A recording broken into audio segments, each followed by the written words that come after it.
is to thank the Assemblyman Brown.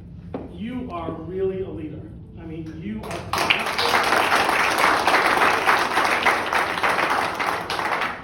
You know, he kind of whitewashed his own letter to the Chancellor. I've never seen a letter that strong before, and I've been doing this, and I've been sadly involved in this, horrible undertaking for many years, but I've never seen a letter like that. I would urge you to go, because you can get that letter, I believe, online. We'll make it available, because it's the strongest letter I've ever seen a politician write on behalf of Jewish people in our community. And I'm not doing this for political reasons. This is from my heart. Thank you.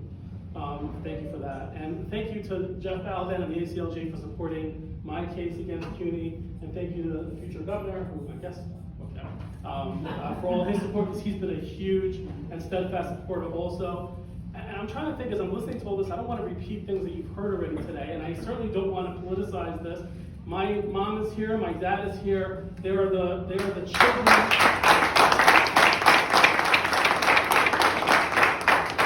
Now you have to cheer for my kids also, and my wife. Alex and Zach, so we have 3 generations here. And my mom's parents were Holocaust survivors, so you don't have to tell me not to politicize anti-Semitism. You don't have to tell me that white supremacy is a problem. My family's tiny because of the Nazis. And my father is here, and his parents were also Holocaust survivors. And I was thinking about the saddest thing about this whole thing. The saddest thing is I constantly ask my parents, what happened to your grandparents?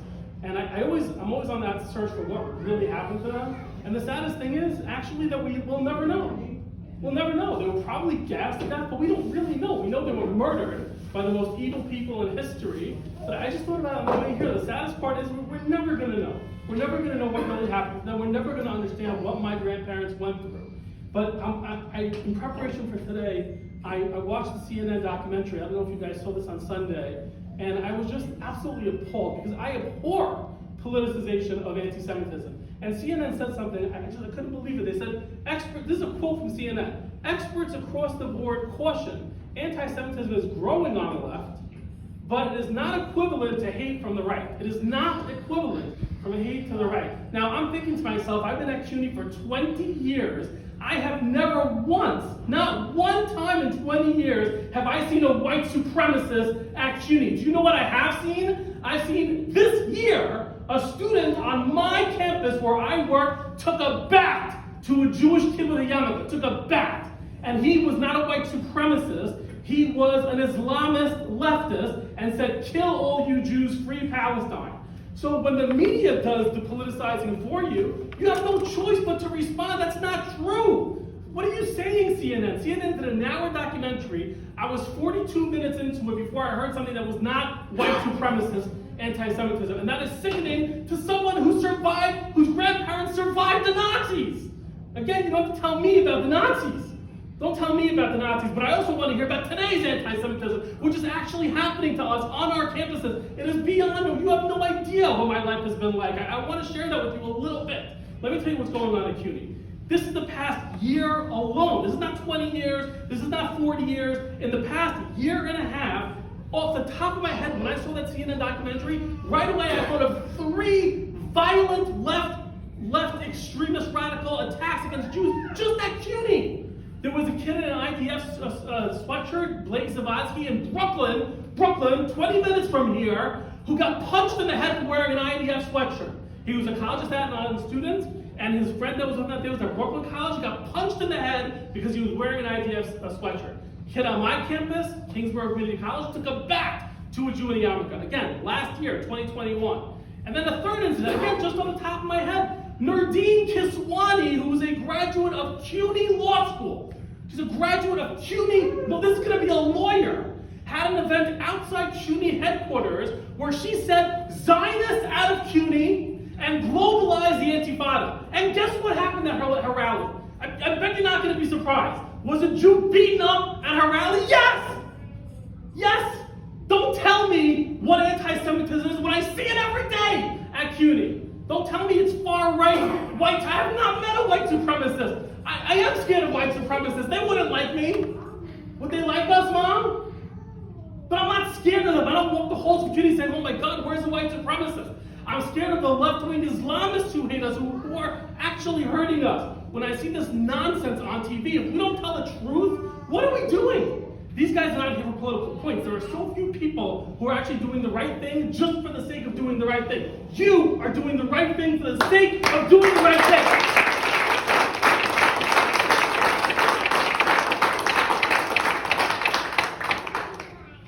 Those are three. By the way, there's a lot more violent attacks. I want to tell you just what happened to me. Do you want to hear this? Yes.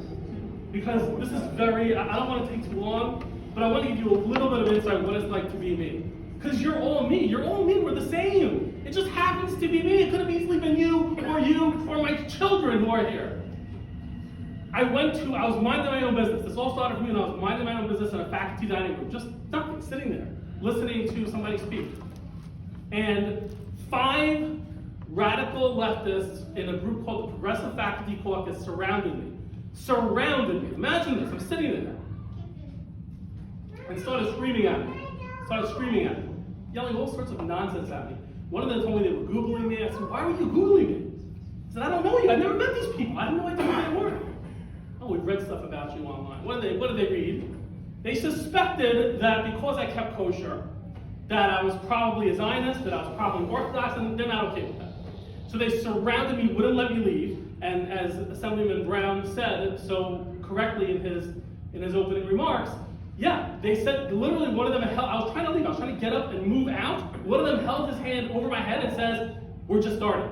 This is not 1935, this is 2019. This is 2 years ago. And they've been harassing me. You can't even imagine what I've been through on my campus. Now the president, you gotta hear this is crazy, and I'll try to wrap it up. The president of my campus, who has a real problem with Jews, it's obvious to me, I wouldn't just say something like that unless it was thing upon thing upon thing upon thing. So I have substantiated EEOC allegations. The EEOC substantiated all of my claims that Zionist and observant Jews were discriminated against, harassed, and subject to a hostile work environment on my campus.